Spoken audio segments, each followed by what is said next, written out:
வராகித்தாயின் சக்தி வாய்ந்த சத்திய வாக்கை தருவதற்காக உன் வாசல் வந்திருக்கிறேன். அன்பு குழந்தையே, எவ்வளவு கஷ்டங்கள் இருந்தாலும் நீ நல்லா இருப்ப என்று யாரோ ஒருவர் சொல்லும் வாழ்த்துதான் நம்மை உயிரோடு இன்றும் ஓட செய்கிறது. நீ விரும்பிய வாழ்க்கையை நாளையே நான் உனக்கு அமைத்து கொடுக்கப் போகிறேன் குழந்தையே. காத்திரு, கலங்காதே.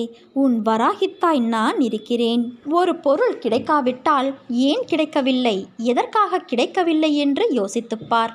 உன் எதிர்காலத்தை ஒப்பிட்டு யோசித்துப்பார். உன் போல இருந்தவர்களின் எதிர்காலம் இப்போது எப்படி இருக்கிறது என்பதை கேட்டு தெரிந்து கொண்டு யோசித்துப்பார். அப்போது காரண காரியம் உனக்கே புரியும். உன்னிடம் உள்ள பிரச்சனை உனக்கு தைரியம் கிடையாது, வைராக்கியம் கிடையாது. இருந்திருந்தால் உன் லட்சியத்தை நீ அடைய முயற்சி செய்திருப்பாயல்லவா? ஆனால் உன் தோல்வியை நினைத்து தாழ்வு மனப்பான்மை அடைந்து அதிலிருந்து தப்பிக்க பிரச்சனைகளை நீ வளர்த்து கொண்டாய். நீ சொன்னதை நான் கேட்க வேண்டும் என்று அடம்பிடிக்கிறாயல்லவா? நான் சொல்வதை நீ கொஞ்சம் கேளேன். உன் எதிர்காலம் நன்றாக இருந்தால்தான் உன் அன்னையான எனக்கு பெருமை. நீ வாழ்வாங்கு வாழ வேண்டும். நிச்சயம் வாழ்வாய். உன்னுடைய நியாயமான கோரிக்கைகளை நிறைவேற்றத்தானே உன் அன்னையான நான் இங்கு இருக்கிறேன். உனக்காக அழுவதற்காகவே நான் இருக்கும்போது நீ எதற்காக அழுகிறாய் தங்கமே? உனக்கு நன்மைகளை வாடிக்கையாகவே நான் செய்து தரும்போது துன்பத்தை நினைத்து நீ புலம்புவது வேடிக்கையாக அல்லவா தெரிகிறது? இமை பொழுதுதான் உன்னை நான் கைவிட்டேன். நீ பெரும் துன்பத்தில் சிக்கிக்கொண்டாய். இனி ஒரு பொழுதும் உன்னை விட்டு நான் விலக மாட்டேன். இன்று முதல் உனக்கு சோதனை விளக்கம் என்பதை உணர்ந்து ஆறுதல் கொள். இழந்தது இழந்ததாகவே இருக்கட்டும்.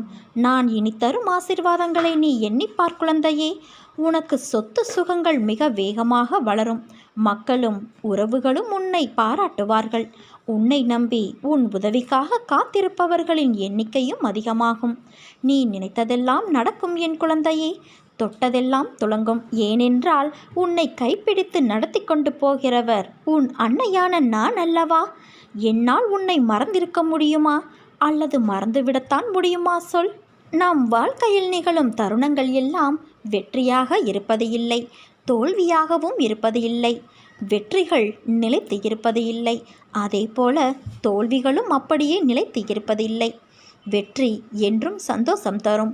ஆனால் அந்த சந்தோஷம் வாழ்க்கை முழுவதும் கிடைக்கும் என்று எதிர்பார்க்காதே. அதே போல தோல்விகள் கஷ்டத்தை தரும். அதுவும் நிரந்தரமாக வாழ்வில் நிகழ்வது இல்லை. வெற்றியில் ஆணவத்தை காட்டாதே, தோல்வியில் விரக்தியை காட்டாதே. இரண்டுமே வாழ்க்கை அல்ல. ஜெயிப்பவர்கள் தோற்பார்கள், தோற்பவர்கள் ஜெயிப்பார்கள். அதிலிருந்து என்ன பாடம் கற்றுக்கொள்கிறாய் என்பதுதான் உண்மையான வாழ்க்கை. அதன் வெற்றி பாதை உனக்கே தெரியும். பாதை தெரிந்தால்தான் சேருமிடம் சரியாக அமையும். அதனால் உன் பாதைகளை சீராக்க நீ முயற்சி செய். இன்று என்மேல் நீ கோபம் கொண்டாயல்லவா? நீ நினைத்த நிகழ்வு நடக்கவில்லை என்றால் அது நடக்காமல் போனதற்கு காரணம் அதைவிட நல்ல சூழ்நிலை நடக்கும் என்றுதான். உனக்குள்ள கேள்விக்கு நான் விடையும் அளித்தேன். தேவையில்லாத விஷயங்களை நீ எண்ணாதே. உன்னோடு உன் அன்னை நான் இருக்கிறேன். குழந்தைகள் கோபித்து கொள்ளலாம், ஆனால் நான் உன்னை கோபித்து கொள்ள மாட்டேன். அப்படி நான் கோபம் கொண்டாலும் என் பிள்ளையான உன்னை நல்வழிப்படுத்துவதற்கே என்பதை நீ புரிந்து கொள். என்றும் துணையாயிருந்து என் இதயத்தில் அரவணைத்து காப்பேன். இன்றும் நான் உயிரோடு இருக்கிறேன் என்று நம்பு. யார் கைவிட்ட போதிலும் என் அன்பு பக்தனாகிய நான் என்றும் எப்போதும் எந்த நிலையிலுமே கைவிடமாட்டேன். துயரங்கள் மிகுந்த உன்னுடைய வாழ்க்கையில் இனி நான் உன் அருகில் அமர்ந்திருந்து உன்னை மகிழ்ச்சியான பாதையில் அழைத்துச் செல்லப் போகிறேன். இது உன் வராகித்தாயான என்னுடைய சத்திய வாக்கு. நீ நம்பிக்கையோடு இரு, நல்லதே நடக்கும். உன் வராகித்தாய் நான் இருக்க பயம் ஏன் உனக்கு?